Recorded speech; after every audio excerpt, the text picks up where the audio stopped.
Hi, I'm Paul J. Welcome to the theAnalysis.news podcast. This is part 3, my discussion with Thomas Frank about his book, The People No.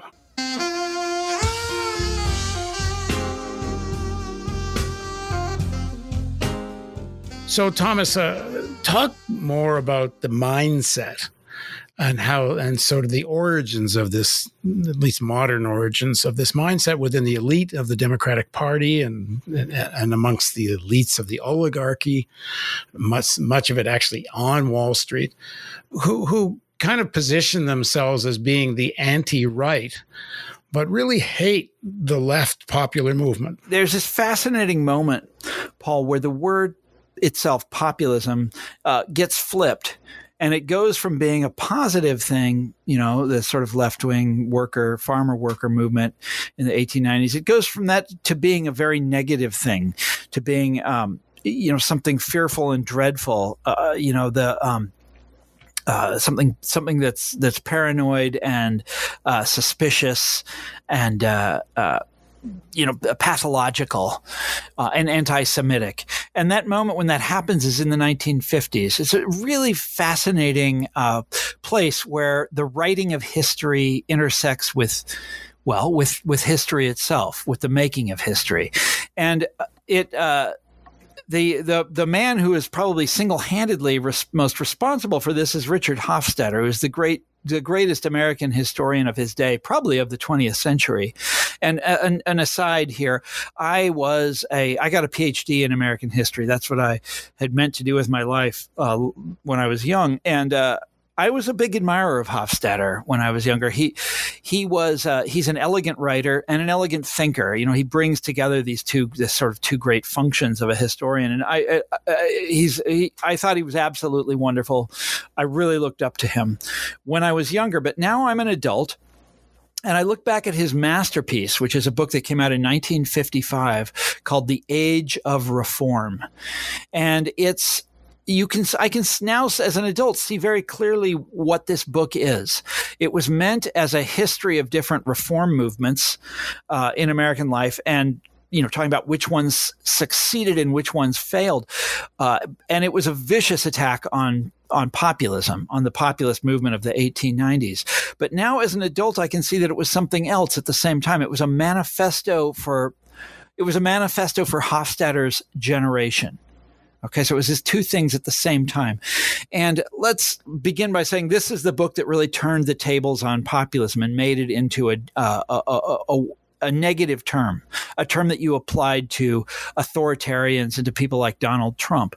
And Hofstadter went back and looked at the original populist movement and said it was pathological. It was an expression of status anxiety.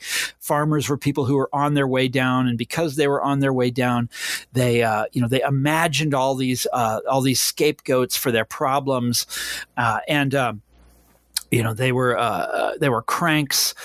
They rejected expertise. They were anti-intellectual, and above all, they were anti-Semitic. And he actually tried to blame anti-Semitism in America, all of it, basically, on populism, which is ridiculous, which is utterly fatuous. But he said that. And this book was massively influential. It was a big bestseller. It won the Pulitzer Prize. It has been described as the most influential work of American history ever published.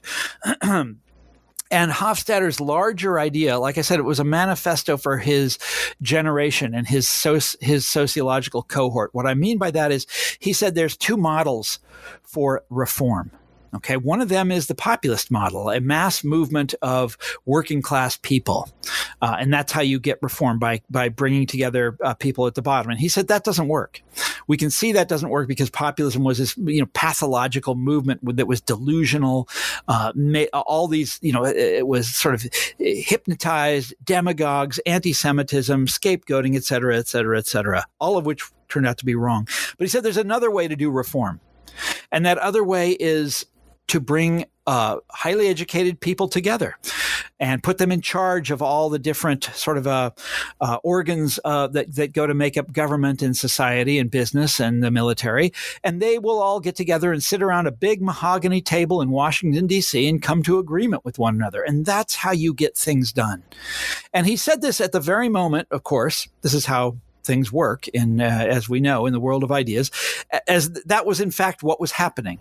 That his generation of intellectuals was coming out of the Ivy League schools, the sort of top flight schools, and were taking over the corporations. Up until then, corporations had been run by people who inherited them or people who built them, entrepreneurs, that sort of thing. But now they were going to be run by people with MBAs, people with economics degrees. People with advanced degrees were running the big departments of the government. People with advanced degrees were running the Pentagon. And Hofstadter and his friends, like if you think of the other intellectuals of the time, such as Daniel Bell, that's what they were celebrating. Remember, Daniel Bell had a famous book called The End of Ideology. You didn't need ideology anymore. You didn't need mass movements. You didn't need millions of people in the streets like you had in the 1890s and the 1930s. You needed people like Daniel Bell, sitting around a big table and making decisions on your behalf. That was the model in the 1950s. And Hofstadter's great book, Attacking Populism, by great, I mean spectacularly influential book, Attacking Populism, was a manifesto for that way of understanding the world. The organization man, the man in the gray flannel suit. You know what I'm talking about. And so this book is hugely influential. All sorts of other intellectuals at the time start copying it. They start writing about populism, and the word takes on this life of its own. It becomes a stereotype. Now, here's what Hofstadter never admitted in his book. His stereotype comes directly from the democracy scare of 1896. Remember, we talked about that in the last episode. All of the elites in American society getting together and denouncing William Jennings Bryan. Hofstadter just basically took that picture that they assembled and said, yeah, that's what populism really was. It really was a bunch of crazy farmers who really had no idea what they were doing and were rejecting, the consensus expertise of their day. And then they look at the rise of Hitler and the Nazi dictatorship. Right. It's that's the same thing. That's the same thing. So, although the truth is, Hitler is given birth to mostly by the German elites. Of course. So this is, and what happened was that Hofstadter was, within 5 years after this book came out, this sort of triumphant manifesto for his generation. The book his attack on populism is completely, crushingly refuted by the American history profession. All of these people who are actual scholars of populism, who dig in the archives and read the congressional quarter. What is it called? When the speeches in the House of Congress. I'm sorry, people who have done the real research on populism and know what it actually was. These people come back at Hofstadter and within a very short amount of time have completely refuted his understanding of populism. So, like, the idea that populism was the fount of anti-Semitism in America is utterly disproven. I mean, that's completely wrong. As I learned myself in my own research, Paul, anti-Semitism is all over the place in American life, especially among the people who hated populism. They were deeply, profoundly anti-Semitic and anti-immigrant and racist, anti-black. And he's got the picture completely backwards in all sorts of ways, and this is proven. Okay, we learned this when I studied, when I was a graduate student in American history. It's sort of one of these classic tales of someone with a daring. Hofstadter comes forward with this thesis, and the thesis is crushingly disproven. Okay, nobody knows that. This thesis was completely destroyed, and yet this stereotype that Hofstadter embraced, that he took from the 1890s and from the 1930s and then sort of grounded in the social science of the 1950s, that stereotype takes off. And his redefinition of the word populism takes off. And in fact, that is how we get this modern discipline that I referred to in an earlier episode, the discipline called global populism studies. It takes its baseline definition of what populism is from Richard Hofstadter, who's describing, who's getting the American populist movement completely wrong, who's using the establishment attack on populism as a definition of what populism is. This is what I'm saying, Paul. Long story short, this whole redefinition of populism that we see around us every day is a pedagogy that is based on a mistake, a famous historical mistake made in the 1950s. This whole pedagogy that has departments, big name academics, they get tenure, they publish books, they write articles, they have conferences, TED Talks, all of that is based on a famous mistake. Or rationalized with a famous mistake. No, it's based on it. It's the Hofstadter. They build on Hofstadter. They don't often refer to him anymore, but that's where this whole idea of populism as a nicer name for right-wing authoritarianism, that's where it comes from. It comes from him. And he was, completely in error about the populist movement. Anyhow, but what's funny, Paul, as with so many of these questions, the facts don't really matter. It's the picture that Hofstadter painted, the stereotype, is what really captured people's imagination. So you've got this emerging class. He's right about that. He and Daniel Bell and the rest of them, they're right about that. There is this group coming up that is taking charge of the Pentagon, that's taking charge of the Fortune 500, that's taking charge of the, of the branches of the government and the big law firms in New York, et cetera, et cetera, et cetera. That there is this new cohort that's running things. And this cohort needs a word to describe who they are not, to describe what they are displacing, to describe their enemy. And that word is populism. That's the word they settle upon. You write, it's the current liberal ideal of Washington, D.C. It's the philosophy of mainstream American journalism. It's the strategic model for the cautious, scholarly, consensus-minded Clinton and Obama administrations extending their hands in friendship to fellow elites in Wall Street and Silicon Valley. This is where it all begins. Talk about this kind of modern version of this anti-populism. Yeah, it's in some ways what we're living with now is very similar to 1896 and to 1936, except for that the political valence of it is flipped. And what I mean by that is you see this great coming together of this great consensus of the elites. That's happening all over again. The newspapers in this country, such as they are, there's basically two of them anymore, the Post and the Times, and they agree on everything. The Post, every day you open it up and it's the same thing, 5 anti-Trump editorials every day, often denouncing populism. They do it constantly. New York Times, same thing. There's this consensus among economists. They're always doing these, mass signing of letters. 400 economists say that NAFTA is the greatest thing in the world, or whatever the hell it is. You and I have talked about this before.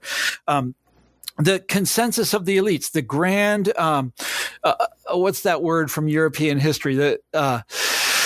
When they all came together against Napoleon, what was that called? The Concert of Europe.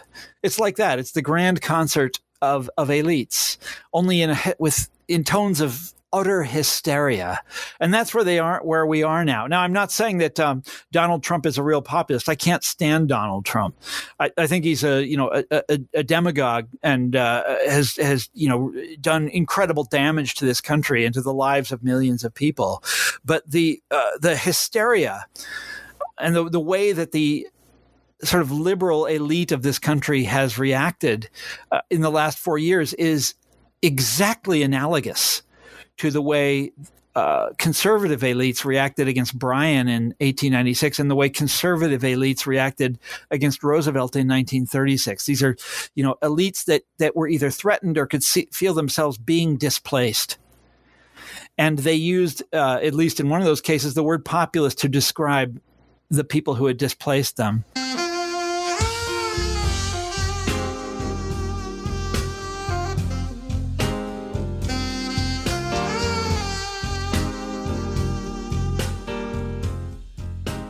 Your fundamental argument, if I get it from the early in the book, is you actually cannot fight this kind of right-wing movement that backs Trump if you don't really get what the history of progressive populism is.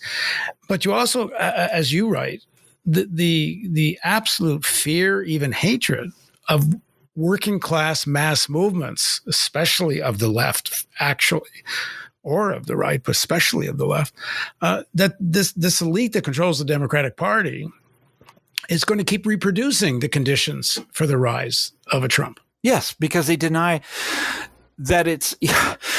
You remember, Paul? It was I think when you and I first met, I had written an article for The Guardian saying, this is early in the days of the democracy scare of 2016, when people were hysterical that Donald Trump was going to be the Republican nominee. And I said, you look at his speeches. Yeah, the guy is a bigot. No question about that. And yeah, a lot of his supporters are racist. No question about that. But he's also saying these other things. He is reaching out to people on other grounds that are legitimate or sound legitimate. Trump is always full of shit. You know this. He's always wrong. Even when he's talking about something, even when he's like superficially correct, his deeper understanding always turns out to be based on something that's completely wrong. You know this, right? But I said, his criticism of the trade agreements, for example, he's right about that. That was a legitimate complaint, and the Democrats blow this off at their peril. And like he was talking, he was, give him credit. The guy was saying he was criticizing these endless wars. Well, it's about goddamn time somebody criticized these endless wars. He was criticizing Wall Street all the time, for bullshit reasons. He doesn't really understand what happened in the financial crisis, but he at least made a big show of criticizing these people. And then again, remember, he's done very, very little about it, but he harnessed that anger. Just as the Tea Party did before him, which is also a bullshit movement, if you ask me. But the right does this again and again and again. They harness legitimate public anger and bend it to their own, like Citizen Kane. He failed, but they try to bend it to their own, to their own purposes. And Trump has succeeded in doing this. But if you just blow it off. Now, here's the thing. If you just blow it off and ignore it, as so many of the Democrats were doing back in 2016, you're going to remain completely clueless how to stop these right-wing, these sort of backlash flashes that happen again and again and again in American life. The key idea here, and this is what, I'm reading all of these anti-populist books and articles that have come out in the last couple of years, and there's this huge outpouring of them, all of them using the word populist to mean racist, authoritarian demagogue. Okay. And I'm reading these books, and one of the things they're most upset about is that they say populists are anti-expert, and populism represents the overthrow of legitimate expertise by people who don't know what they're doing. And I keep waiting. Every time I read one of these, I keep waiting for the other shoe to drop. It's like, yeah, but the experts screwed up. What about Vietnam? What about the Iraq war? What about, go down the list? What about the financial crisis? What about the bailouts?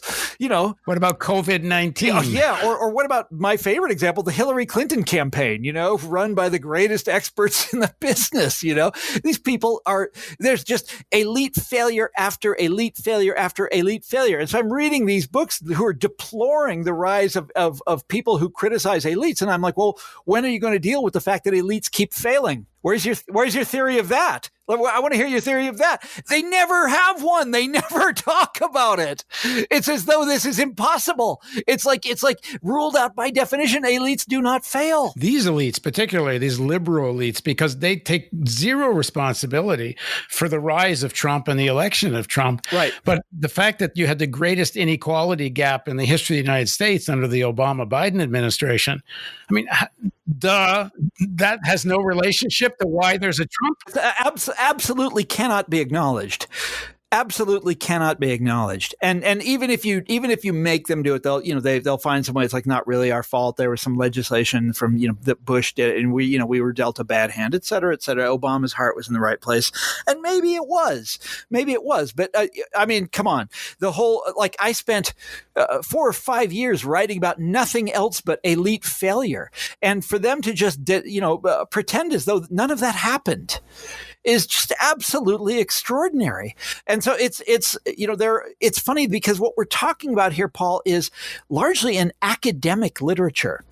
These are supposed to be people who are, peer reviewed. This is supposed to be scholarly excellence in action. And it's like anybody can refute this stuff, and not to mention the fact, what I said earlier, it all goes back to Hofstadter is based on a famous mistake. There's something really disturbing and disheartening about all of this. It's as though, well, it's not as though, it is. We're living in the middle of this debate where it's between two false ideas.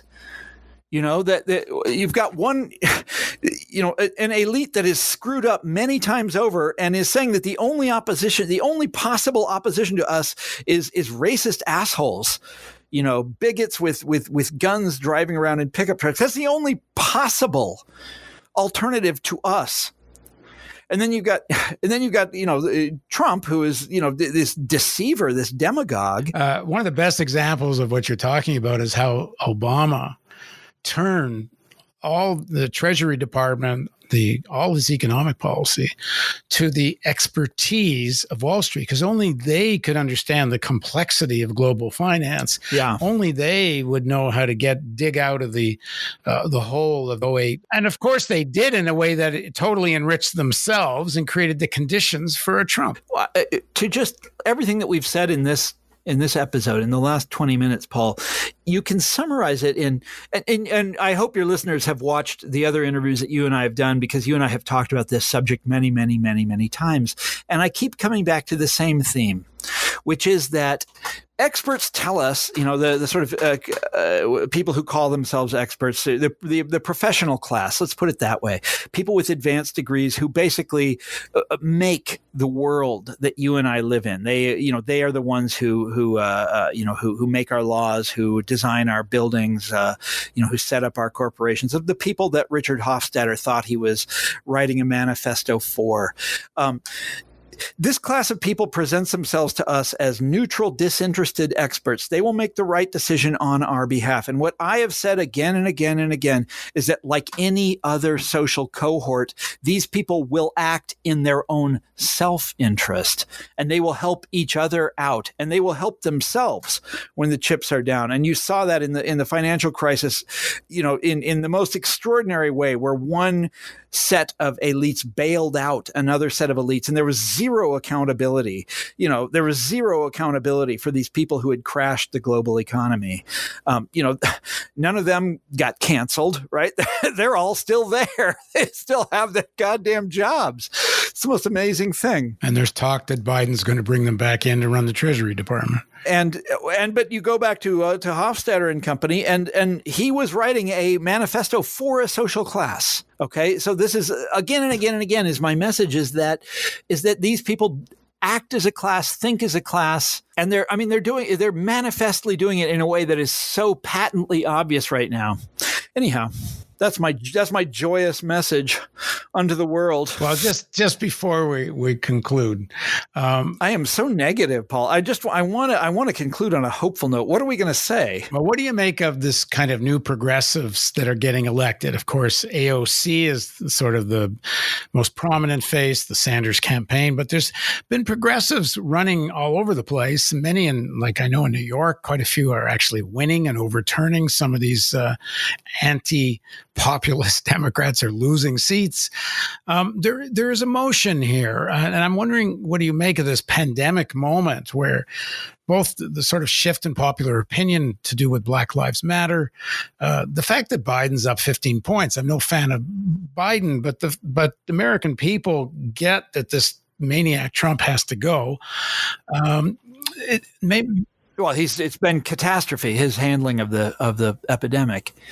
I mean, the unemployment is what, 15%? You don't get reelected when you deliver results like that. No one does. So what do you make of that? What is this left of the Democratic Party and also the left not in the Democratic Party? Oh, I'm very excited about it. I think it's a hopeful sign. And I'm also very excited about Black Lives Matter, because you think about that name, you think about what they're about. And it's the sort of the ultimate, it's a fantastically populist slogan, about, but the thing is that they have to turn this corner. They are, their main issue is, of course, police brutality. But when this movement, if this movement, starts taking on economic inequality as well, and starts taking on capitalism, starts going after, modern, this financial system, this economic system that we live under. If and when they start taking that on, that's a genuine populist movement. And all of a sudden you've got a real force to reckon with out in the streets. And I hope that happens. Now, we haven't seen it yet, Paul. What's going on right now is kind of the opposite. You've got sort of woke capital reaching out and trying to take advantage of this moment. All of these corporations trying to cloak themselves in the righteousness of Black Lives Matter. But this could go the other way in a hurry, and I hope it does. I think it would be absolutely wonderful to see. Bernie Sanders, by the way, we haven't really talked about him. He represents the populist tradition, I think, very clearly. And, I've met Bernie Sanders, and I think uniquely among American politicians that I've met, has a historical sense of how of the importance, the significance of mass movements, and also of how you build a mass movement. Not many politicians, like a lot of Democrats, don't give a damn about mass movements. They just want people to go out and vote for them. And, if they have a movement or don't have a movement, they don't really care. But Sanders understands that if you want to make change, it's not just about the leader. You've got to have a force. You've got to have a mass movement in the streets. I mean, that's how the 30s happened. That's how the 1890s. That's how the 1960s happened. That's how change really happens. And Sanders knows that. He understands that. Now, unfortunately, he was beaten, and his efforts to build a movement have been, it's a work in progress. Let's put it that way. I hope it works, but. Anyhow, we're in such a crazy time. Never has the need for universal health care been so obvious in this country. And yet we just nominated Joe Biden, who has sworn to veto universal health care if it crosses his desk. Now, I don't want to be too negative about Biden. Sanders really likes him. Did you know this? Yeah, it's interesting. I take him at his word that he thinks Biden is kind of a genuine character. Larry Wilkerson knows Biden and worked with him on the Iran nuclear deal. And he says Biden kind of will go where the political winds take him, but he's not a bad guy. So that all goes back to the point. Oh, everybody in D.C., they all love him. Everybody's met him and they all love him. Yeah. It goes back to the point you made, which is if this mass movement takes on the broader vision of like the Green New Deal kind of vision, some variation of that, that really demands a shift in power. And I think that means a shift in how things are owned. Of course. Yeah. Too. You can't, without for example, public banking on a large scale, you can't weaken Wall Street and so on. But if that movement doesn't take that shape, and I say, if we don't all try to make it so, as humans are doomed. As grandiose, I shouldn't use that word, but Biden's climate plan is. Even what he's proposing is never going to happen if the mass movement that's in motion now doesn't get much bigger and put on even more pressure once Biden's elected, not less. Our future is not going to be very bright here, but I think it's very possible that it will. I certainly hope so. So I wanted to end on a happy note, and it's not. I'm not really. I don't know if I've got it in me anymore, but. Let me just put it this way. Populism, when I look back at the different populist movements in American history and the populist tradition in American life, and it's a very optimistic tradition. to do what these people did and keep trying against all odds and to try to build them. Oh my God, the stuff these people did it requires a faith in humanity that is very rare nowadays. And it's really hard for me even to summon up nowadays. But I certainly hope that, I want to be an optimist, Paul. You know me. You've had me on your show many times. I'm always a negative guy, always the most cynical guy in the room, But the populist side of me wants to believe in the American people. Thanks for joining us, Thomas. Thank you for having me, Mr. Paul J. And thank you for joining us on the theAnalysis.news podcast.